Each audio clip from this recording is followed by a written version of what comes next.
introduction of race as a matter of skin color has just had a devastating effect. Just totally devastating effect on the world, and it was imposed largely by Europeans. They've used it as a driver or an organizing point, right, in which they set out to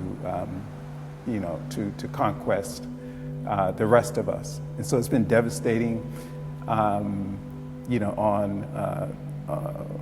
African peoples around the world, people of color, around the world, and it's just left us a legacy that we're still dealing with.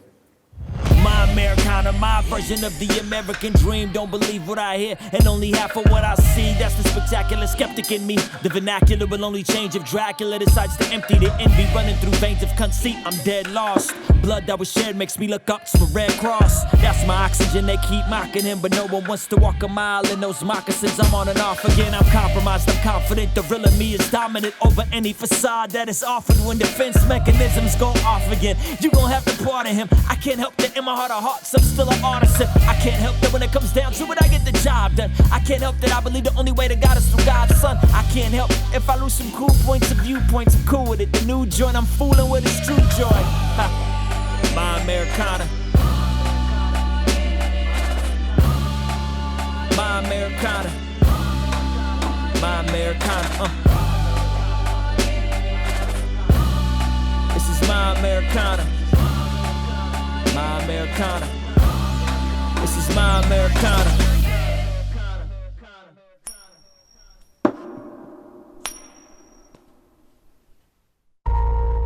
United minds of the America, minds of Africa, and the Caribbeans, and the Europeans, and the Asians, and Australians. It's not just race, we're all in this together. I say, united minds of the America. Growing up in the North, when I learned about race, what I learned was there were slaves in America, we had the Civil War, we set them free, hurrah. Well, you can always point to the legal milestones and the Civil Rights Act and things like that. But then there's the continuation of Jim Crow. And so it had to be in the height of it. When I remember going on the bus when I could read, and at the front of the bus when I was seated, North Carolina white patrons. I didn't remember the sign being this friendly when I saw it, but North Carolina white patrons, please sit from the front. Colored patrons, please sit from the rear. I had remembered it as NC state law. But the part that was so troubling to me, you can't read this, but you can find it online. It said North Carolina law. But I thought, I don't like that. So I would purposely not sit at the front. I would go pretty far back, but then I thought, wait a minute, they're going to have a place to sit, and they'll get in trouble if they don't have a place to sit. So I would go as far back as I could and still show respect and still not feel like I was doing something wrong I didn't want anybody to be embarrassed. They had to sit there, but I didn't think that North Carolina should be telling me to do that. One thing I think that we overlook is from the very beginning of the discovery, the coming here, we were treading on land that was already occupied by folks who are indigenous to this space. That's a big thing. And we know of all the enslaving people. That's a big thing. I think the ultimate way we have perpetuated those things is through systematically ensuring that the folks we are oppressing cannot be a part of undoing that oppression. And it continues, right? We say that, we are this incredible democracy, one that should be the envy of the world, but we continue to methodically exclude people from accessing that which makes us supposedly so enviable, the vote. I know it sounds crazy, but I think one of the most insidious things we've done is said, this is the system we've set up to enact change. This is the system we've set up to ensure that your voice is heard, but you're not allowed to access that system. So what happens is, all right, bet, I'm going to stop allowing these people to pick us. So I'm going to stop allowing, the voters to pick their leaders, to pick their politicians. And so we're going to let the politicians pick their voters, gerrymandering, right? And then even when gerrymandering don't work, all right, even when we've rigged the system through gerrymandering, we're still not really getting all we need. So now we're going to say, in order to vote, you've got to have a voter ID. Now, I mean, but we don't want to we want to make sure that our voters still come out. So you can't have a school ID, but you can have a hunting license. Why? Because we want to make sure that the right people come out. I think the way folks have held on to power, which makes this exclusionary stuff that happens even more insidious and sinister, is the way that they've held on to this power by systematically counting out people, by systematically excluding people. So I was born and raised in Milwaukee, Wisconsin. My mom and dad moved out to the suburbs. So I was raised in a town called Wauwatosa, which is very white. I was the only black kid that went to all of the various schools I went to until I was in high school. Well, no, until middle school. So from first to sixth, or really kindergarten to sixth, I was always the only black person at the school. And I was called nigger literally constantly, so much to where I didn't even really know that it was out of place. And these were by a lot of what I considered my friends. So I knew that just by the usage of the word and the energy that came from it, I knew it wasn't great, but I didn't even know to protest it because this was just happening on a casual basis. And then back when I was young, there was in Milwaukee what's called greasers, which was sort of like gangs at the time. And sort of like the Fonz from Happy Days. It was a thing back in my youth. And they would come, and I had an older brother named Terry. They would come, and me and Terry would be walking from the park, and they'd come and beat my brother up and hold him upside down and smash his head against the concrete to where his head literally was just bleeding from the top to the bottom of his chin. And I'm a little kid watching this, and I didn't know why it was happening. My older sister, who's not a blood sister, she was adopted. My mother was big on foster children. She had to run and catch these guys and scare them off in order to keep my brother from being killed. Same time, when I was younger, white people would come to our house. We was the only black family in this neighborhood. And they would come to our house. One day I came home from school, and we had a beautiful picture window in the front of our home. And I came home from school, and it was smashed out. And so I'm walking down the hill. I could see our house at the bottom of this hill, and I'm seeing it all smashed out. At this time, I'm probably 8 or 9. I forget exactly how old I was. And I'm walking up to the window, and I see it smashed out. All of our living room furniture was on top of our roof. They had taken all of our furniture, put it on top of the roof. They had sprayed swastikas all on our front door and our back door. Our playground, which I used to swing on and climb, and monkey bars and all of that, had been with a sledgehammer just smashed and just demolished. This is my youth in Milwaukee.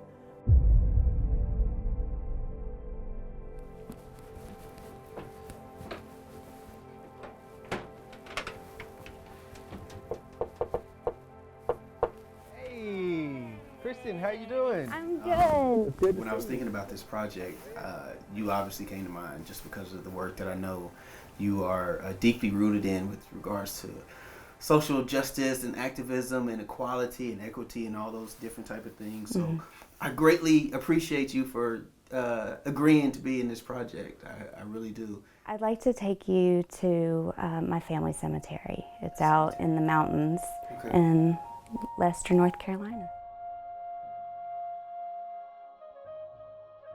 There are are two primary reasons why I asked you to come to this land, specifically because we're talking about race. And one is because having a place to bury our loved ones it has become a privilege and not a human right anymore, or a relationship to be able to have with your loved ones in the land. So this land in particular is not my family's land. This is Cherokee land. And I, as a white woman, not Cherokee, somewhere in my ancestral lineage, my family has come and claimed this land and taken this land. It's not our land. And yet it has become a privilege to have a place where we can bury our loved ones, where we can visit our loved ones, and that right and sacred practice has been taken from a lot of people.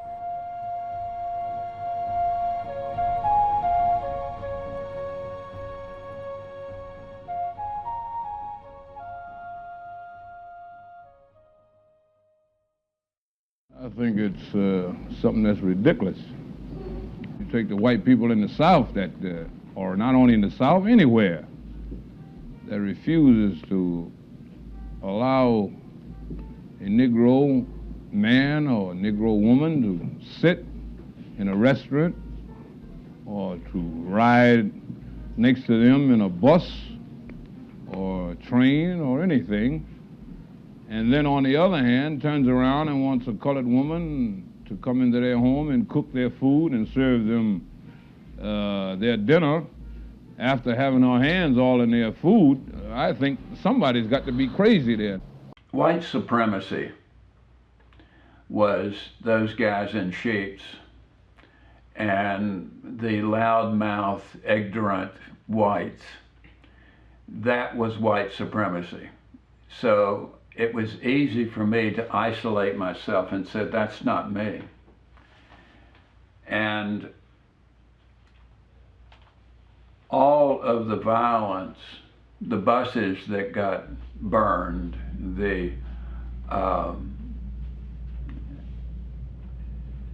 I did not understand segregation when I was a small kid or when I was a teenager. I lived it because it was. There was a bakery up the street from where I lived until I was in the 5th grade.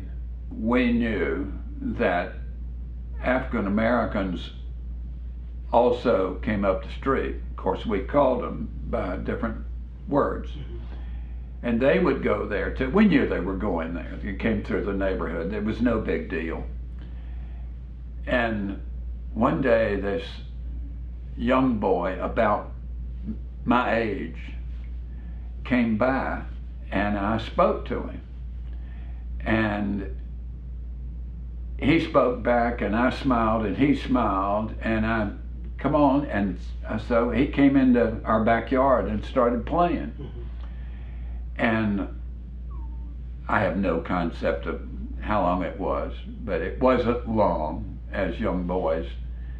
And I just remembered that all of a sudden, just like that, he stopped and froze and then started running and ran away.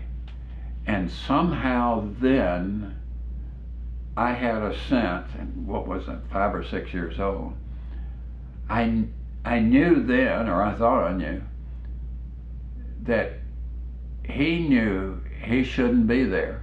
It was two boys playing, and then he realized I was a white boy, and he was going to get in trouble or hurt. And so he took off running up towards Royal Cake Company. Never saw him again. But it affected me and it stuck with me that I couldn't do anything, but it hit me, yet it never affected my life after that. All groups of people have been affected by the construct of race. And it really comes down to whether they've been affected in one sense positively or negatively. You know, in some cases, you know, the idea that you're a member of a superior race, right? It can be uplifting, right? It can be motivating. It can be a driving force, right? That's largely been the case with Europeans and essentially non-Black people.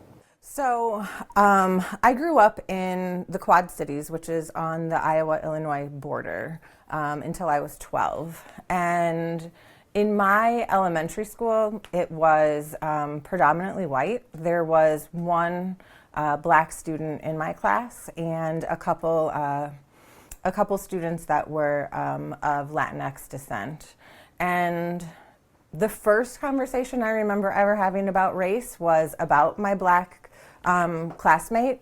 I wore a white dress to preschool, and when I was sat next to her, because she was the first Black person I ever met, I asked if she was going to get my dress dirty.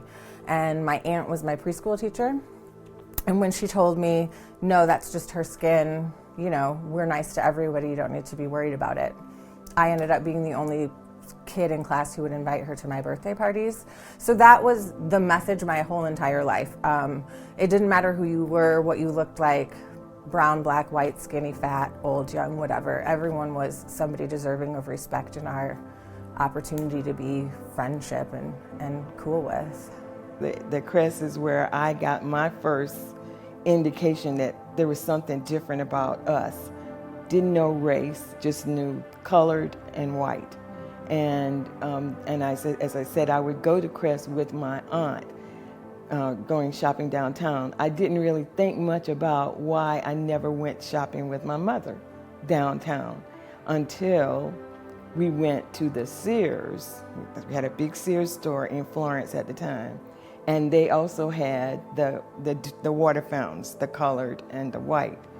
And the white fountain looked like the water was cold because it had a machine in it that would come on and off, and the colored fountain didn't. So I'm walking into the Sears. We went into the back door with my mother. We get to the water fountain. I want to go to the fountain where the water was cold. And my mother just, no, absolutely not. Don't do this. Don't you ever do that. And I wasn't sure what that was. I think I might have been about 8 years old at the time. And that's when I really, it dawned on me, there's something wrong with me somehow. We just did what we were told and go back to the car. And you know, this was more like, you didn't really think about it as per se. You thought more about being obedient to your parents than you really did, you know, like, it was kind of like whatever they said. You know, it was, and they didn't make fuss about it. I think that's what really, till I got, you know, like in about the 10th grade, then I started having my own questions. But then even at that, you still didn't go against them. I was still in the country. We bused to Florence. So, but the kids that were in my class, I can remember one time they went, it was like a Friday, and they went and sat in Crest and demanded to be served. And when we got to school that Monday, and like I said, I'm going in the country now, I'm not really a part of it as per se, but our principal, I mean, you would think that, you know, it was like he wanted to crucify us. You know, you're us, but you want to crucify us. I could never understand that type of stuff, but we waded through it. I recently met with scores of business leaders, urging them to take voluntary action to end this discrimination. And I've been encouraged by their response. And in the last 2 weeks, over 75 cities have seen progress made in desegregating these kinds of facilities. But many are unwilling to act alone. And for this reason, nationwide legislation is needed. The University of Alabama campus at Tuscaloosa is under a tight security guard of state police as Governor George Wallace appeals for calm and prepares to confront a deputy U.S. attorney. The federal officers are armed with a proclamation from President Kennedy urging the governor to end his efforts to prevent 2 Negro students from registering at the university. The governor is adamant. He made a campaign promise to stand in the doorway himself to prevent the integration of the last all-white state university. After the federal officers leave, there's a lull of several hours while President Kennedy federalizes the Alabama National Guard and they move to the campus.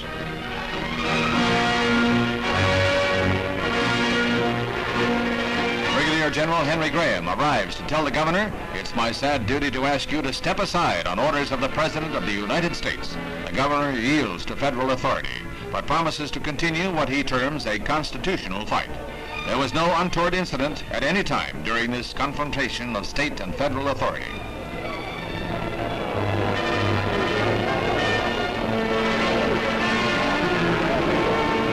Five minutes after the governor leaves, James Hood is the first of his race to become a University of Alabama student. He is followed into the registrar's office by Vivian Malone. Both the students are 20 years old and will take summer courses.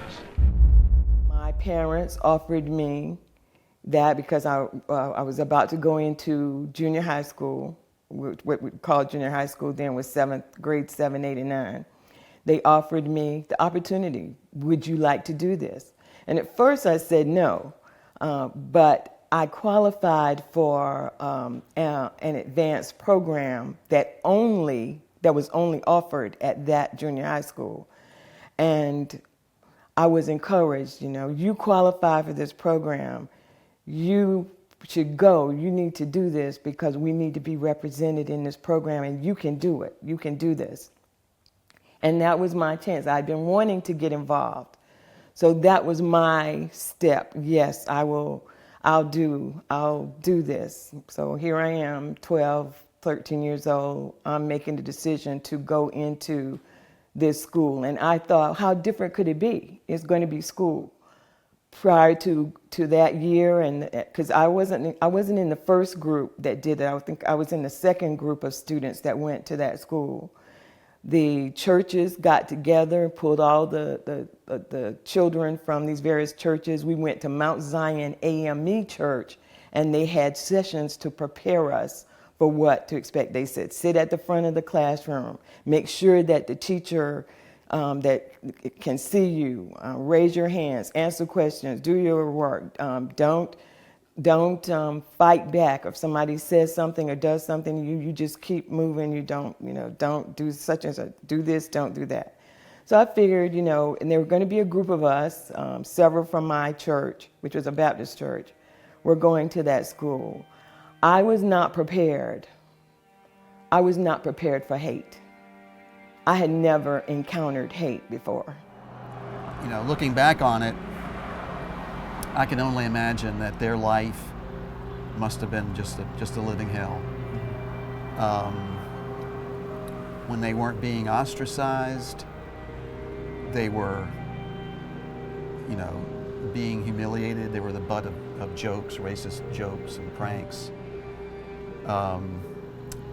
And it wasn't just the kids, it was some teachers. Yeah. I'm sorry to say. I had my senior English teacher, who otherwise was a fine teacher.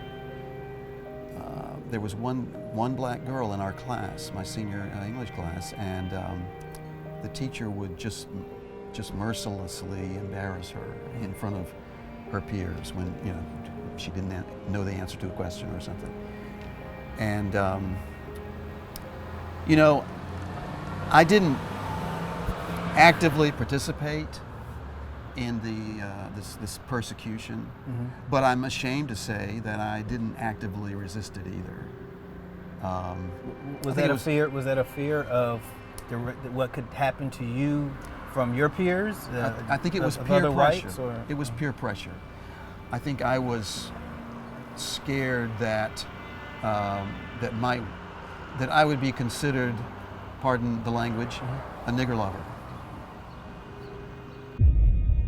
I guess I'd lived a sheltered life. As I said, I grew up when, my life was good, around people that loved me or respected, my families or respected, and that kind of, in that environment, what you did one place got home before you did, so you were always kind of on your best behavior. But I'd not encountered hate before, and that was a serious slap. To walk into a classroom and know that the teacher hated you and made no bones about it. And I tell this story that in many of my classes, because I was in that advanced program, I was the only black person in the class. There were a couple of other students that were in some of my other courses, but I was the only black student in that class. So I sat, usually there were 5 or 6 rows. I would sit on the 3rd row in the first seat. I learned that that was not the thing to do, because the teachers would come from behind their desk, because back during those days, teachers usually taught from behind the desk. They stayed at the chalkboard. They didn't move around the classroom. They would leave their typical position and stand right beside me so that they could see everyone in the classroom except me. So I'm facing forward, everybody else is getting direct instruction, and that teacher is standing right beside my desk so they don't see me. That was what desegregation was like for me. There was no going to the movies, because the movies were still segregated. There were still different water fountains. The bathrooms were still different. The doctor's offices were still segregated. So that was my only experience. I'd never been in a situation in a school where my teachers did not want everybody in the class to do well. I'd not been in that situation. I'd not been in a situation where adults said hateful things to children and encouraged other children to say hateful things. Were it not for Ms. Martha Welch at that school, I was fortunate to get Ms. Welch my first year there and my 3rd year there, English teacher. And she was a human white person. She was probably the only human white person I encountered during my 3 years at that school. And because my schedule was so different from the other black children, but other black students, when they might have recess, I didn't. I spent a lot of time in the library, and that was my refuge during the school, was to go to the library. And I pledged I was going to read every book in that library. I think I'm close to doing that. But I sat in there, and I guess that's where I hid, because I didn't have to deal with some of that foolishness. And then as it began to spread, some of the stores opened up. They started doing things differently. But my world had already been colored. It had already been painted. Now I know what hate is. Now I know what hate feels like. Now I know how. I'm learning how to do it too. I'm learning how to feel that too. The ability of African American people to coalesce around the fact that economically our biggest challenge is capital, right? And so we don't see it in our leadership. We don't see it in our political leadership.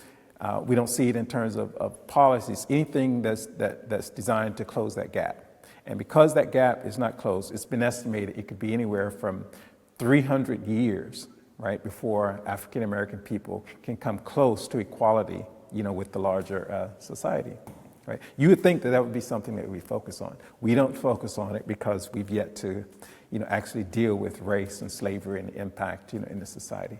I know that I thought that I understood and recognized that I had privilege. I was working in sexual health, working in HIV, so my job was to take STD testing, in particular HIV, to the community to say, here we have services for you, you don't have to go anywhere to get them.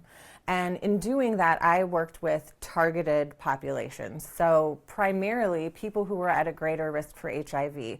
And we know that more people of color are at risk for all health disparities. So when I started that job, I was working so much with people of color that I had these moments where I was thinking, you know, don't say to people, I totally understand how you feel, because my experience with someone who doesn't look like me may be different. My experience with someone who is in a county detox facility just coming down from using injectable drugs. I've never used injection drugs, so I don't know what that feels like, right? So trying to be mindful of those things. I thought I was doing that really well. And then I went to a training, like a 2-day racial justice training that was focused a lot on people who worked in healthcare environments. And a black gay HIV positive colleague of mine stood up and said something about what it is to be black, gay, and HIV positive. And I looked at him and I said, I completely understand how you feel. I love you, I support you. And the white woman facilitating the program looked at me and said, you can never understand what it feels to be him. And it just like smacked me in the face. And I was like, well, shit, I actually don't, like, I'm not touching my privilege as much as I could be. And from that moment, everything that I did switched. And I looked at everything that I did at work as racial justice work, and all of the things that I do with trying to educate and work with other white people around me as racial justice moments. So I would say within the last 3 or 4 years is really when I became very, very intentional about acknowledging the advantages that my skin color has. I have a good friend who told me a situation that he was in which he was listening to the end of a radio program in front of his apartment, and he was just sitting there, and he is a black man, and he was sitting there listening to it, and then he would continue texting, and a woman came up to his door, a white woman, and knocked on the window to find out what was going on. And I know for certain that I have done the same thing as a white woman, and no one has bothered me at all. And that is white privilege to me. So I got a letter from my father, which is precious that we were doing letters. And he says, that's the father-daughter part. And then he says, I appreciate and admire, I don't know if I'm going to do this. Okay, I appreciate and admire you for your thoughtfulness for your friends and their cause. Because those are the girls on my hall, kids on the hall. Standing for and believing in gets rough on one sometimes. Makes no difference how right one is. One has to take abuse, curses, all the other cruel treatment. I would just have to punch somebody in the nose. I am very much concerned about you, other than I love you. I worry about you physically and mentally over the cause. Please try to give moral effort from here on in. But hope if you can walk, after you picket, you will have someone with you. Please don't do it at night if other time is possible. Dress different each time and do hair different so some crackpot won't spot you alone. Promise you will inform me at once if trouble. Close your ears to the language and pray softly for the one who is yelling at you. I don't want anything to hurt you, to harm you. I wish I could let you know what you mean to me. It is not comparison to what African American people had and their children went through. So I'm not trying to make a parody to that. But there were parents, and there were at least 24 of us there, and were parents who were concerned for his safety. Part of my passion has manifest in I look for opportunities to give a talk to a group. I focus on white groups because I want to challenge them. A reconciliation is that the first few times I gave talks and shared my stories, which is the essence of today,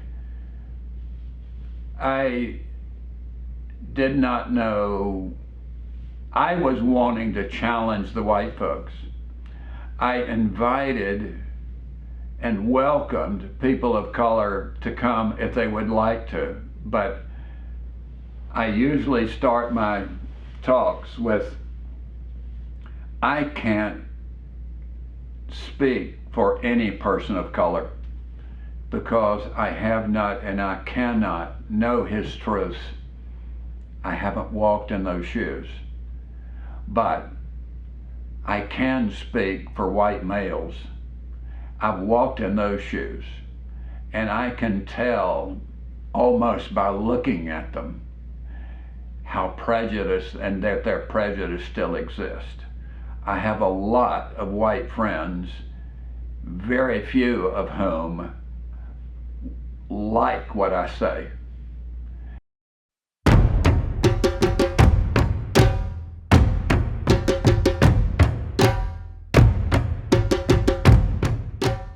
One thing, like, well, powwows are pan-Indian, so they're across all tribes. They're not specific to one particular tribe. Now, you might go to a powwow and you might see different dances and stuff because some tribes might have different dances and stuff. But powwows are usually a celebration of us celebrating, like, hey, like we're still here. This is who we are, and stuff like that. And as far as cultural preservation, right now, cultural preservation is really big because not just for us, but for tribes in general, because with so much going on, like as far as like media, there's so many distracting things out there now to where kids, the last thing they think about is their culture. I'm a member of the Hiawassee Pony tribe based out of Hollister, North Carolina. And the history of my tribe, we are descendant from the Nansemond and Tuscarora tribes that originally originated up in the southern part of Virginia. And eventually as colonists came in, we kind of separated and we kind of migrated down here to where we are now. As far as colonialism in this country, that is a very complex thing because to sit here and think that human beings will not expand outside of their little area is absurd. So, eventually, the white will gonna make it over here to America, eventually. You know what I mean? Like if you eventually sail, you eventually gonna run into us no matter what. So to sit here and think that, oh man, like they should have never came or something like that, that'd be absurd. But the sad thing is the fact that how they had they pretty much had manifest destiny idea, like this land was given to us by God and stuff like that. So it's our job to take it over. And that idea it's kind of hard for me to describe my feelings on it because it's absurd and ignorant as hell to think that just because you ran across something that, oh my God, it's mine for the taking.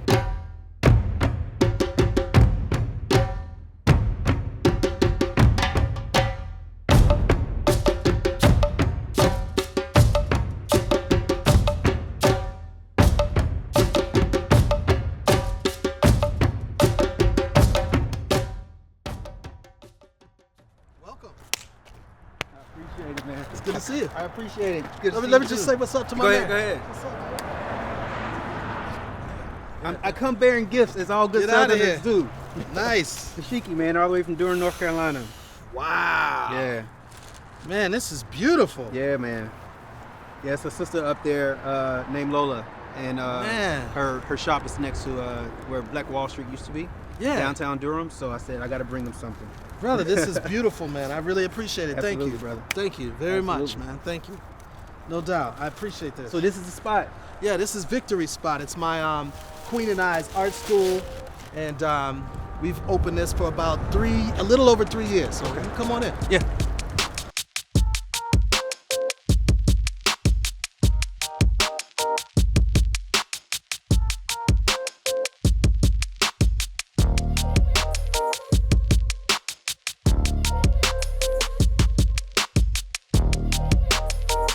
I was raised in Milwaukee. My mom and dad were both activists. My dad was an activist in the area of entrepreneurship.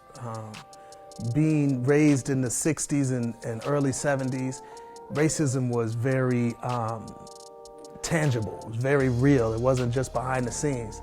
And so my dad, he felt that it was important for black people to own businesses and to hire our own. So he would start to own everything from, you know, gas stations, and then get the next gas station and another gas station. Then he would own a catering business. He owned a newspaper business and a nightclub, an arcade. So he just was a serial entrepreneur and just really just taking black business serious. And I learned a lot from him as far as that's concerned. Then my mother was an activist on the street level. She was, you know, making moves, trying to unite businesses, black businesses together. And she started a newspaper, which initially was just literally a flyer, called the Soul City Shopper. And it was right after the riots in Milwaukee, after Martin Luther King was assassinated. She had started the Soul City Shopper in order to let the black community know that certain businesses were back open, even after they had been looted, windows smashed out, stuff stolen from them. She was trying to let the black community know, listen, these businesses are back in business. Let's support our brothers and sisters. So that was me when I was born. These types of things was going on in my household. I started off as a gangster hip hop artist. I wanted to do what other artists was doing. I loved NWA, I loved Ice Cube, I loved a lot of the Ice-T, I loved a lot of the cats that came out already, and you know, I saw that they were successful, and just like any young kid, you sometimes want to emulate what you see as success and what works. And especially before, you know, the pre-internet days, you didn't have a chance to just release a record. Like, you just can't throw a record up on iTunes today or anything. You had to go through some type of conduit, more than likely, in order to get any type of real distribution. So, you know, you look at what's working and what the labels are signing, and you try to mold yourself into that if you really want to be successful. I tried that. It wasn't real, and it wasn't successful. People wasn't vibing with it. I know why now as an adult. I wasn't authentic. That wasn't who I was, and it wasn't my truth. And so thank God I decided to do what really came natural to me, which was to speak about the issues that I saw my mom and dad speaking about, to deal with these issues in a real way through the music that really saved my consciousness, which was hip hop. And I say all the time, that hip hop music is, in my opinion, the biggest export that black people have across the planet. If you look at resources that anybody passes back and forth throughout the planet, whether it's, you know, gold or anything, whatever resource, the ones that we control is really the cool factor of entertainment, whether it be sports or hip hop being the biggest. It was just revealed in an article, I forget the magazine, that said hip hop is literally the biggest music genre on the planet Earth. Of all music genres, classical, country, rock. Rock had been king for so many decades. Hip hop is bigger than rock. Now, who controls the content of hip hop at the end of the day? Black and brown people. Blacks, really, to be more direct. We control the content of hip hop music. So it's reaching the entire planet. What we say is what is our export across the planet Earth. When we depict our women as hoes, that is what we are communicating across the planet Earth. Not just in our hood, not just in our borough. This is what we're communicating. When we communicate that our men are expendable and I'll kill you in a heartbeat, step on my toe, whatever, I'll kill you, I'll smoke you, don't rub me the wrong way. That is saying a message. That is what we are communicating across the planet Earth through our entertainment, which is our biggest export. As I travel throughout the world, I have to be conscientious, even here and there, wherever I'm at, about who I am, how I carry myself as a black man. Because I understand that I am a representation of a people. And I know some people say that's unfair, so on and so forth, but that's just, it is what it is. And so is other people a representation of their people. So I have to represent the best of our culture. That to me is what is the best thing for all of us to do. We all have, every culture has negative aspects of that culture. But when you are under attack and only the negative aspects of your culture are being promoted on a consistent basis, We have an opportunity and a duty as a people to switch that perception around, not waiting for someone else to do it for us. We have to do that.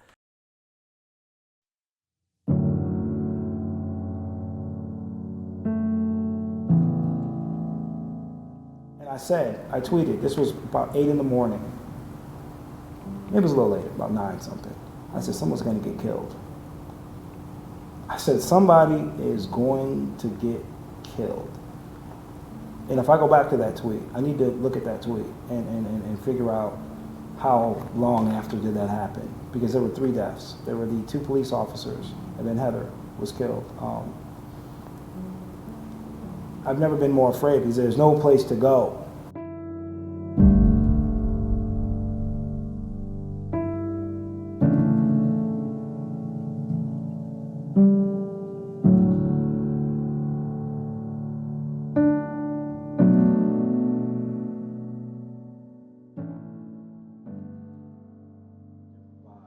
But Charlottesville was not only the most violent, it was the most unpredictable. The governor of Virginia said that a high 90% of the individuals there were carrying semi-automatic weapons. And the reason why they could not respond the way that the rest of the United States thought that they should have was that people were armed. And maybe so more than the military and the police and the state troopers and the National Guard. It was a battle royal. You couldn't tell who was who. It wasn't just necessarily white men in white robes. People dressed like your next door neighbor. They were just looking at you differently. And it was different because they did everything that they said they were going to do, which is what we hear a lot. I'll do this, I'll do that, but when someone has the means, it changes the trajectory of those threats. I don't mind a fight. It is what it is. You win and you might lose. But being unarmed and outnumbered, and there was no support from law enforcement. The only support you had were from the people around you, hoping that you knew them, because again, you didn't know who was who. It was about 98% white. All of those altercations that you saw take place, or took place, were between white people. There was a couple of us there, and many of the altercations that took place had to do with people of color. But there was nowhere to go. You couldn't just leave and, okay, well, I'm leaving, because once the actual protests were broken up, they turned into splinter cells. So there were groups of 10, 20, 30 just roving as bands. And if they caught you by yourself, it was a problem. And it might be 20 of them with semi-automatic weapons, and they're walking down the street, and they catch you by yourself. What's going to happen? And we're not talking a setup like uptown Charlotte. We're talking like these are neighborhoods. This is like a smaller downtown with no real buildings, everything's flat pretty much. And there were trucks driving around with the flags and guys all in the back, and they were jumping out, and it was just a lot. I've never really been afraid. It's usually just been anti-police brutality, stop killing us, black people, white allies, and advocates, and people who believed in what we're doing, and then the police, the state, the government. This was just white people. And you didn't know who was who. You didn't know if they were anti-fascists. You didn't know if they were all right. You didn't know if they were KKK. I mean, there were guys that looked like they wanted to kill you. And if they could have gotten away with it, they would have.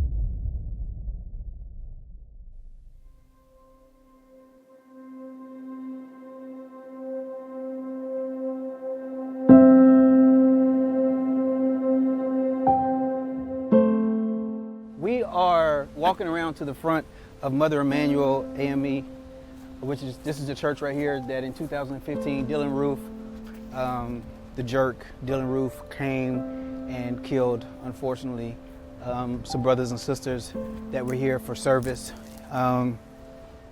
He had white supremacy ideologies, of course, and he played them out. But the thing is, he was here for a while with the individuals, with the parishioners. They prayed with him and everything, and he still didn't see their life valuable enough to save by not killing them. So this is why we're here. I was the director of counseling at JCSU at the time, which is Johnson C. Smith University in Charlotte, North Carolina.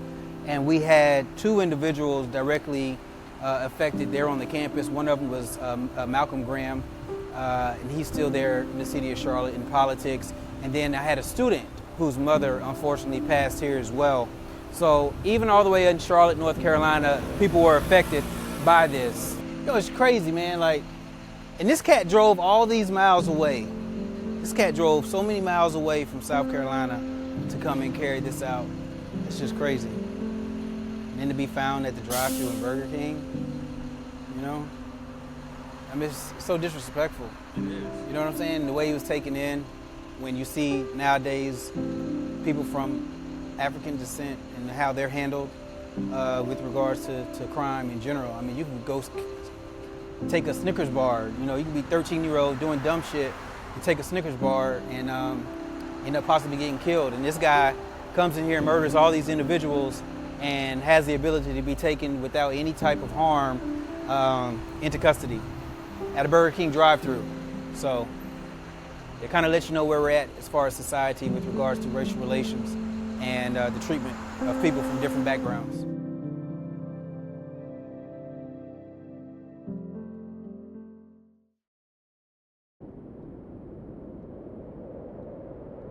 We're at Magnolia Plantation and Gardens right now. I work here on a part-time basis, Mondays and Tuesdays, and I get to talk about these slave cabins that we're in. These slave cabins at Magnolia Plantation and Gardens are second generation, meaning that they replaced the first generation of cabins that were here. There were 11 of these cabins built at that time. They were duplexes, meaning 2 families per building. In this compartment that we're in now would be 1 family. And right beyond that wall right there would be a second family. That family could be as little as 2 people or as many as the number of children that enslaved woman could produce. But the important thing about that is, if indeed the enslaver felt it necessary to sell property, these people were property. So those children could be sold at any time. If the ends didn't meet for that enslaver, again, he needed to sell property, these children would be it. You know, lots of times parents would come back from the fields and looking for their children and they won't be there. Sometimes it's the opposite. Sometimes their parents are sold. So yeah, we get to interpret all that right here at Magnolia Plantation in these buildings. I would visit plantations in my former job with the National Trust for Historic Preservation, and I saw that they were saving in their efforts, as that organization saves architecturally significant houses. But those architecturally significant houses owe their existence to stolen labor. The people of whom I derive my DNA, their stories weren't being told at these places. They weren't telling me who built the house or who made the bricks or who cut down the trees that framed that house or whose labor was stolen for that house to exist. Well, with those missing elements, of course, and with the DNA that I possessed, I was compelled to do something about that. You know, a lot of folks said, well, somebody needs to do something about that. Well, that someone was me.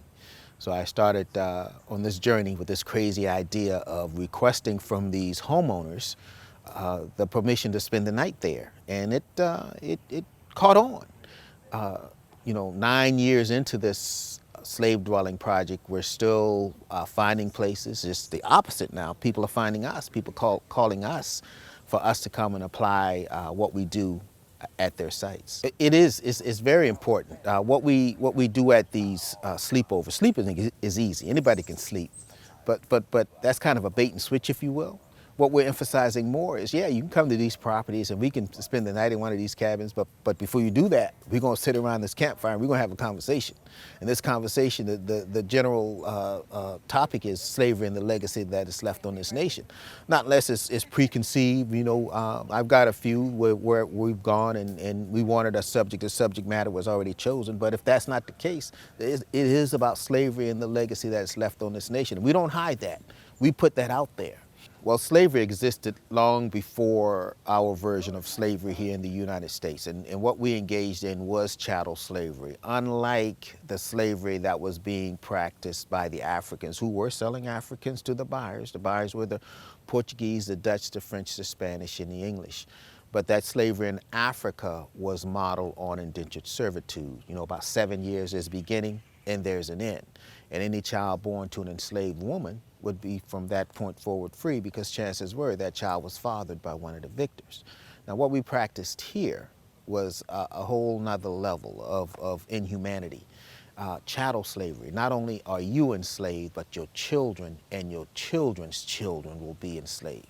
And that's what we were doing here in these United States. And that's the thing that, that built this nation. When we look at all the agriculture in this agriculturally based South, all that was fueled or made possible by slave labor. And that makes what we created here in the United States somewhat different.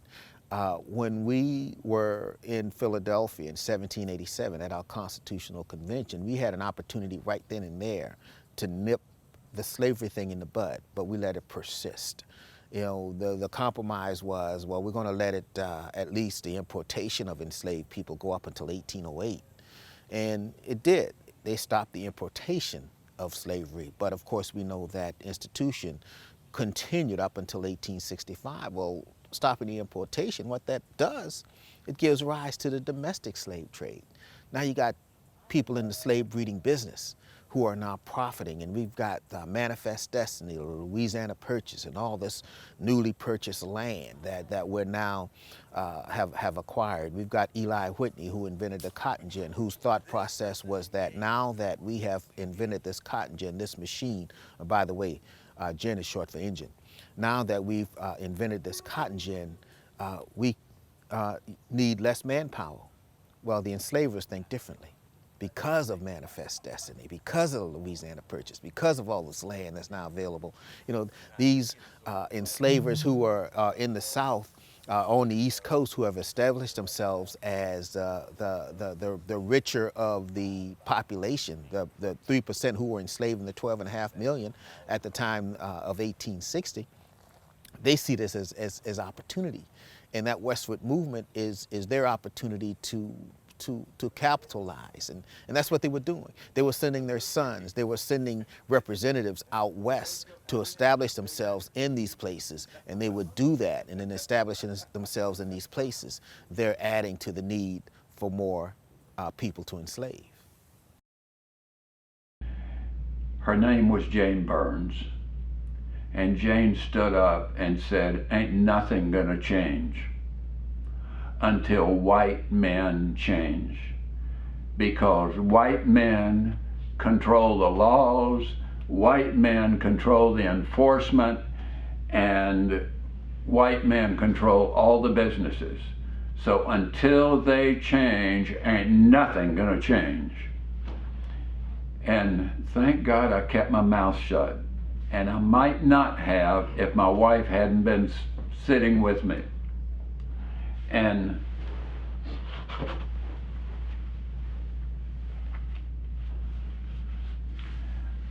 but I remember my thoughts as if I'd spoken them. I thought, why doesn't that old lady just shut up and quit that trite rant? Why don't they just get over it? And when I left there, I had no idea who she was. As I grew in my understanding, and I can't know for sure exactly when it was, maybe 2 years ago, 2.5 years ago, I asked around, who was that old lady that would have spoken up that day? And does anybody know her? Is she still alive? And they said, yeah, she's a member of our church. She's Jane Burns. Well, I went to the office and I got Jane's contact information. So I called her and I said, Jane, you don't know me. My name's Rusty Vaughn, but you said something several years ago that has had a strong impact on changing my life, and I want to take you to lunch, and thank you for it. So Jane said, yes, I'll meet you for lunch. So we met at Panera Bread. I don't think she wanted to come because she was about 40 minutes late. And I didn't blame her for not wanting to come. Who am I? So we sat there and I shared my stories and my changing, and ended up, Jane and I are holding hands across the table and Panera Bread in the window, and we're both crying.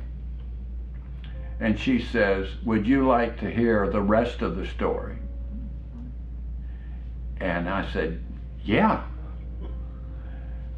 It turns out she's not an old lady. She's only 3 years older than I am.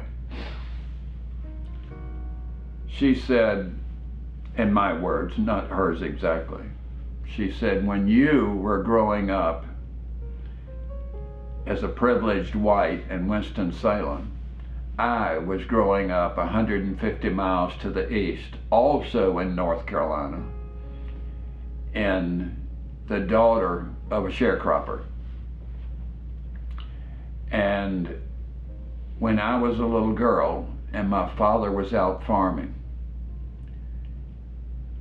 I would sit under a big shade tree, and I cried my heart out and prayed to God that he would strike me with lightning and make me white, because all the white girls went to better school, they had shoes, they had better books, they had nice new clothes. And that's how she grew up. Okay, I am Bill Sizemore. I'm George D. Sizemore. Same spelling. Same name. I discovered very late in life that I am descended from slave owners. I learned it from the census records. My great-great-great-grandfather, Daniel Sizemore, as of 1860, had 16 slaves. And I just had to know who these people were, who their descendants were, and where are they now. And I found Uncle George. I'm sure you remember it. The way I found you was we have this. My family has this annual family reunion every August, and I was just sitting at my computer one year, not too many years ago, and I Googled Sizemore Family Reunion. Found a wonderful website. It wasn't for my family; it was for your family. And wonder of wonders, your family has a reunion every year on the same weekend that mine does. And I started calling around and said, you know, who can tell me anything about your family history? And everybody said, you got to talk to Uncle George. So that's how we met. I don't think either of us knew exactly how this conversation was going to go. No question about that. But it went fine.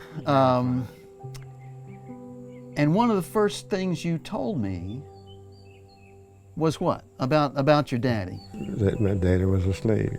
Your daddy was a slave. Mm-hmm. And man, I did a double take. I'm thinking to myself, what? How was that even possible? Mm-hmm. In this day and age, somebody is just one generation removed from slavery. Your daddy had how many children altogether? Well, by his first marriage, he had 6 children, 4 boys and 2 girls. I never knew the 2 girls. They passed before they discovered me. And one of my brothers went away. I never knew him. But, he passed the same year that my father did in 1931. But I never knew him. Yeah. But I did know John Dodson and Jedden. I did know them. And then your daddy's second family. And see, my daddy, he was born in 1858, and he lost his first wife. However, my mother was born in 1878. That was 20 years later than my father's. So she had three sons. And after passing of him, my mother married my father, so there were 5 children, 4 girls, and I was the oldest boy. You were the next to last one, right? Yeah, yeah. I lost my position as a baby. The baby. Yeah. I did not know how I missed that. You were a descendant, direct descendant, that your father was enslaved. Yeah. That's amazing. Yeah, it is. So now I have to ask a different question. That changes the whole game. Did he ever speak about those times being enslaved, and was it near this property? No, he never talked about that too much. I think we'll find that in our book. He only mentioned one time that when he was a kid, he went to a hanging. And other than that, you see, in other words, during the time when I was a child, the mother and the father did the talking, and they laid the planes down and we did the work, you know.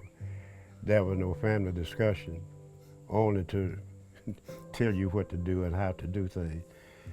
But he never discussed that with me.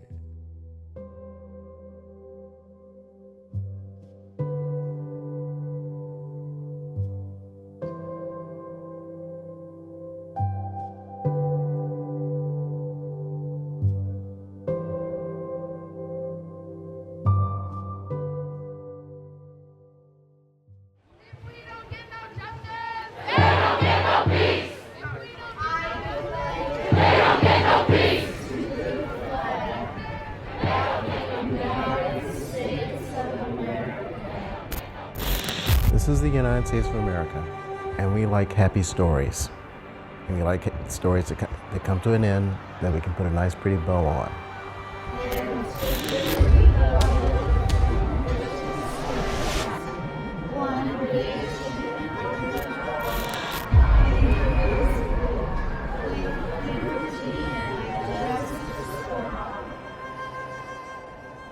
The truth is, no, we have not come to a decent point of healing at all.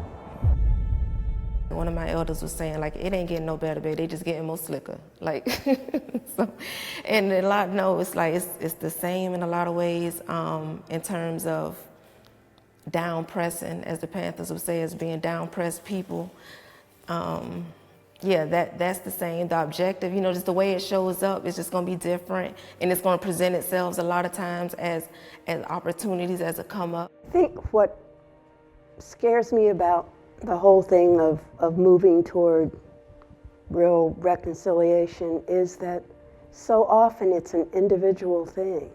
I feel like our job is to make sure they have all the information that we can possibly give them, and what Beverly said, you know, about speaking as much truth to them and in front of them as we can, so that they're really armed to take their spirit and try to, well, I'll start with survive, but make change for the better would be even better. I think until we start bringing African Americans and Native Americans more up to the economic level of whites, that we can only make so much progress. Now, how you do that, you know, that's a difficult question. I think government policies can help, you know, but there may be other means too. But I think economics is very important.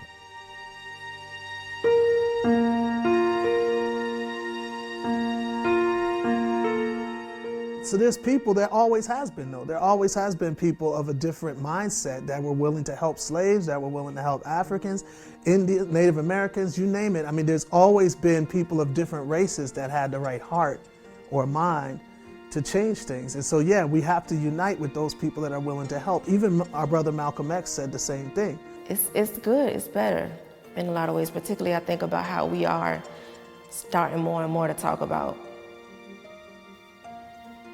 our nerves. I like to say it like that because I read a meme one time and it was saying how Black people, we've been dealing with anxiety and stuff, we just call it bad nerves. And it was like, that's not the truth. So how we are showing up in that way, you know, that's beautiful and that's definitely better. That's better. So the first thing is to acknowledge that we, in fact, still have issues with equity. We still have issues with there being disparities, and we are still very much a racist country, a country that is steeped in and held up by white supremacy. So the first thing I believe that we have to do is acknowledge that. And then we have to ask ourselves, where from here do we go? The moment that we are comfortable is the moment we are abusing our privilege. If we're uncomfortable, then we are at least facing and living in the reality. And so that's the barometer and the compass of sorts. And so together, if we commit to this in every way, in every aspect of our life, we can do this. It shouldn't be a choice. It shouldn't be a choice. It's the only way that we will find our humanity. We need to move on to things that are happening now and that we can change. So instead of trying to get back the land that was took from us, why don't we just try to improve the way of life on reservations? Why don't we just fix that? You know, where we can live comfortably and stuff like that. We can, you know, just have nice, normal lives. And then as far as other races and people who may be listening, just know we're still here. I know how the race as a whole has been treated, but we can't live from yesterday. One thing I've learned from this experience, from our Uncle George's and my journey together, is when you sit down across from somebody and get to know them on a personal level, that makes all the difference in the world. I can't hate you for what your granddaddy did. I mean, what's the point? My point is, as I said before, is to educate ourselves, learn how to love one another. 100 or more years of segregation in this society where we were kept apart. I think that really lies at the root of the problems we're having today.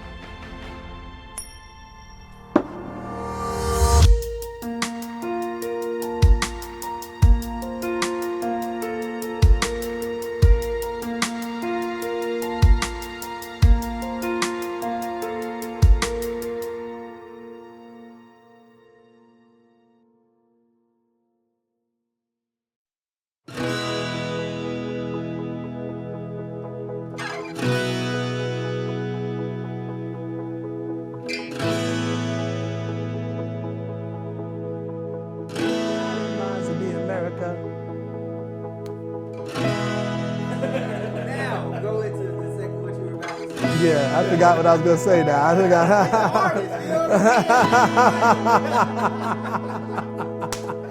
I totally forgot.